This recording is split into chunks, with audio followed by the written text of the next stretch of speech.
Welcome back to our special program on China's efforts for building peace and stability through military cooperation, both in the region and in the rest of the world. The joint drills are a crucial way to build trust and increase cooperation capabilities among militaries. As we speak, China and ASEAN navies are teaming up in naval drills in waters off Guangdong province. At the same time, Chinese, Thai, and Malaysian navies are busy with trilateral navy drills in the Indian Ocean. Will they serve the purpose, though? We will have our panelists joining in. Beijing, we have Luo Yongkun, once again, Associate Research Fellow from the Center for South and Southeast Asian and Oceanian Studies from China Institute of Contemporary International Relations. In Singapore, we have Lin Tim Wai, Adjunct Research Fellow at the National University of Singapore. Welcome back to both of you, gentlemen. Mr. Lim, of course, you are joining our discussion anew. What do you make of the recent increased effort from China and its neighbors about Navy drills in the region, in the waters that used to be quite controversial? I think in the operation matters, they have very clearly said that two objectives of the exercises are to increase joint planning and closer coordination between China and ASEAN countries in operational matters. And also in broader, much more macro kind of a view, this exercises is kind of a confidence building measure between China and the region to ensure that that both feel at ease with each other, to have the commanders in the field and in the maritime at sea to be familiar with each other. So there's a lot of reaching out for each other in these kinds of exercises. And historically speaking, with over 1,000 PLA soldiers participating, this is also the largest of its kind in terms of scale.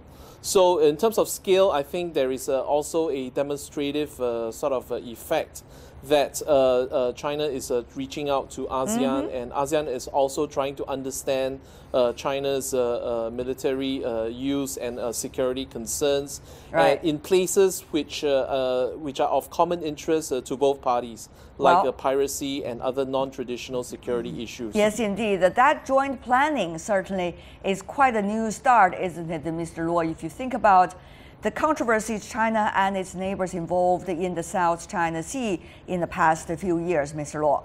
Yes. I have to say that in the past year, we have some troubles in South China Sea, but at present, we find that South China Sea has become a new area for China and ASEAN for cooperation. We find that since 2016 that China-Philippines, we start the bilateral negotiation in the South China Sea. And China-Malaysia, we have the bilateral military exercise in South China Sea. And this time we have the trilateral and China-ASEAN multilateral military drills in the South China Sea, which means that China and ASEAN, we are able to manage the South China Sea issue. And the South China Sea is not a problem for China and ASEAN countries, but are only the countries outside of the region, they just hype up the issues to make China-ASEAN relations trouble. Right.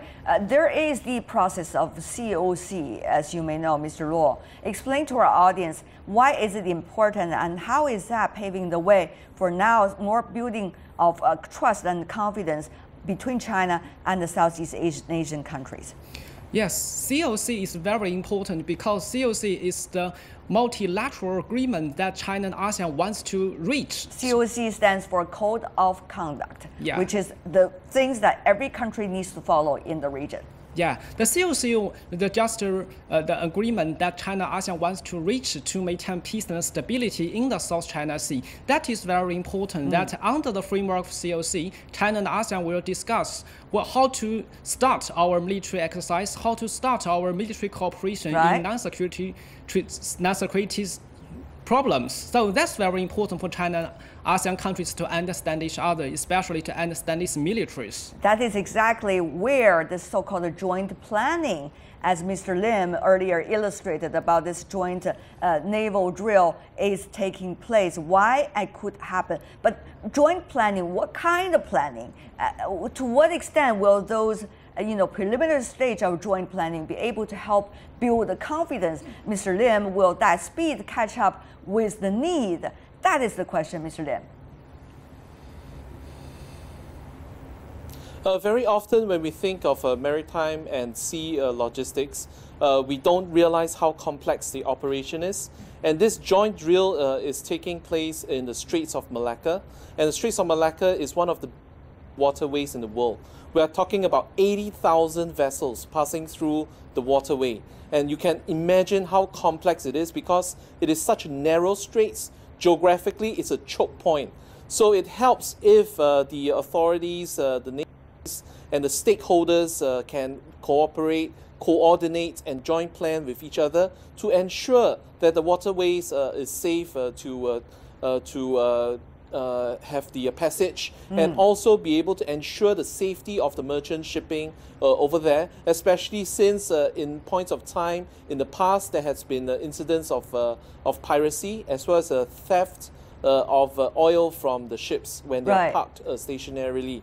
So it is important that all stakeholders are able to come together and work out coordination. And in this sense, the trilateral drills, especially the one between Malaysia and China in the Straits of Malacca, is demonstrative of such intent for non-traditional security enhancement. We do want to recap for our audience. Right now, China and Southeast Asian countries have begun a historic round of joint maritime exercises. On the third day of the week-long maritime drills, participants had the opportunity to visit ships from other countries. Navy sailors from China boarded a Singaporean stealth frigate, while soldiers from ASEAN countries toured around a Chinese warship.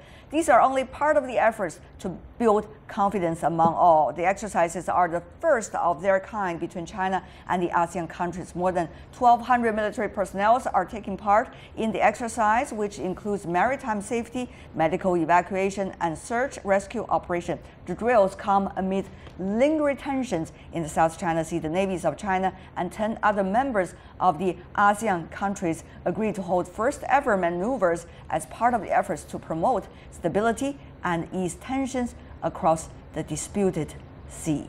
Take a look. A simulation by China's People's Liberation Army showing how to fend off an armed attack on a VIP under escort. Earlier, Malaysia's armed forces shared their expertise in jungle survival techniques as the three-way China, Malaysia, Thailand joint military exercises got underway. It will also provide a good opportunity for all of us to exchange ideas and experiences.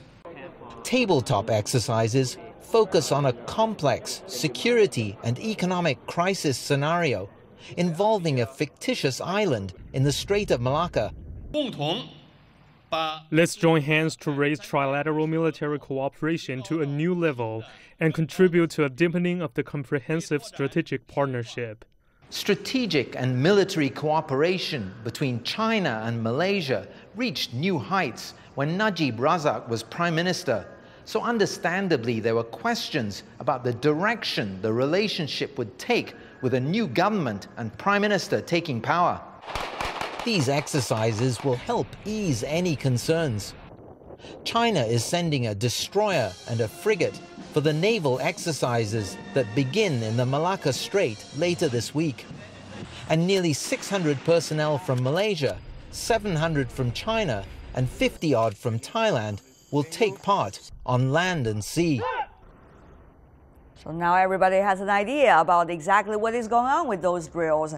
Once again, we have Luo Yongkun and Lin Tianwei together with Alexander Looking here and Jonathan Pollack joining us from LA in the United States. Mr. Pollack, from your perspective, wow, the neighbors of China have been working together with China now to do some joint military drills and confidence building. It seems that steps have been taken in a fast speed now.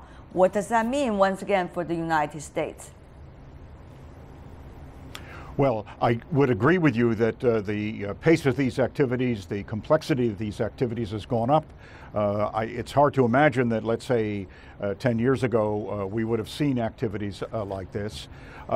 As for American attitudes towards it, I don't think that the United States has an intrinsic objection to China's involvement with its Southeast Asian neighbors on various kinds of functions, peacekeeping, counterterrorism, and the like.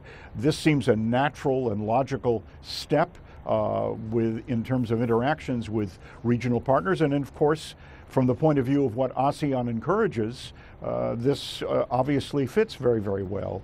So to that extent, it's not a major issue. What lurks or hangs over all of this, of course, are questions related to U.S.-China interactions in the South China Sea, and of course China's expectation that other extra-regional powers will not be involved in any kind of a direct way in these continuing disputes. So you know, I don't know that the United States has expressed a particular opinion about this. No, haven't. But as I look at some of the video and the like, it tells us that that China and others are making headway in developing a spectrum, a set of areas where they can in fact cooperate. But Professor Lukin, I mean, if you think about it, the United States' presence in the South China Sea, particularly some of the issues that we have seen over the past few years, is the United States claiming it is doing on behalf of its allies and partners from Southeast Asia to protect the security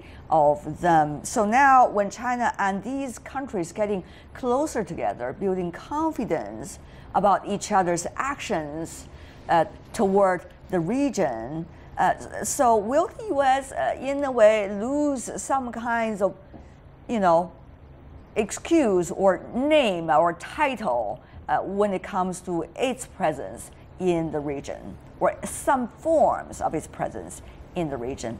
Professor Lukin. Well, I think it's very important for China to improve relations with its neighbors because, as I said, I think that the confrontation between China and the United States is based on geopolitical reality, and it's kind of inevitable. But China also, its relations with its neighbors over recent years were not that great. Chinese relations with Russia and Central Asian countries are very good, but with some of its neighbors, like Japan, like India, like as you said, Malaysia, it had some problems, including territorial problems and others. And I think that it is very important that in the confrontation with the United States, China has its neighbors on its side. Otherwise, the United States uses this some ASEAN countries against China. So I think that recent step of China of improving relations with Japan, for example, or with Malaysia, this is very important for China, and it's a very, very wise policy. Okay, Mr. Lim, though, very clearly, the ASEAN countries do not want to choose the team, quote, United States versus China, which team to join. That would be devastating for countries in your region. But the question is how the ASEAN countries could play this constructive role in making sure having good relations with both countries, while at the same time playing a constructive role to bring these two powers also close to one another, closer, shall we say. That is quite a challenging role, isn't it? Will these kind of joint naval exercises be able to serve the purpose to a certain extent? Professor Lim. ASEAN countries have joint naval exercises with all major powers in the region and all stakeholders in the region. That includes middle powers as well as superpowers and great powers. And ASEAN plays regionalism. It is in the driver's seat of regionalism. And so it helps to reach out to all different parties. ASEAN itself is a very diversified organization. You have some countries that have traditionally political systems that reaches out to China, and you have also other countries that are very close to the West. And so you have a mixture of different countries, but they all come together by consensus. Before we go, also from you, Mr. Luo, how will China be able to do its job from now on? We have seen some turbulence over the past few years. So is this already a very good start about Japan relations, about relations with Southeast Asian countries as well. Yeah. I think in the years to come, first of all, China needs to strengthen the bilateral relations, either with Japan or with Malaysia, with ASEAN member states. Secondly, I think China and ASEAN countries will expand its maritime cooperation, not only in the military field, but also in the maritime economic field. Right. That's very important for China's Belt and Road Initiative's cooperation with the ASEAN's initiative. Thirdly, I think we must make South China Sea a sea for the cooperation. That's very important for each other to understand. But I think the challenge is the United States. Either China ASEAN countries cooperation, but the United States is always there. If China and ASEAN countries make more progress, but if US came into the South China Sea, who can stop United States? That's the problem for China and ASEAN in the year to come.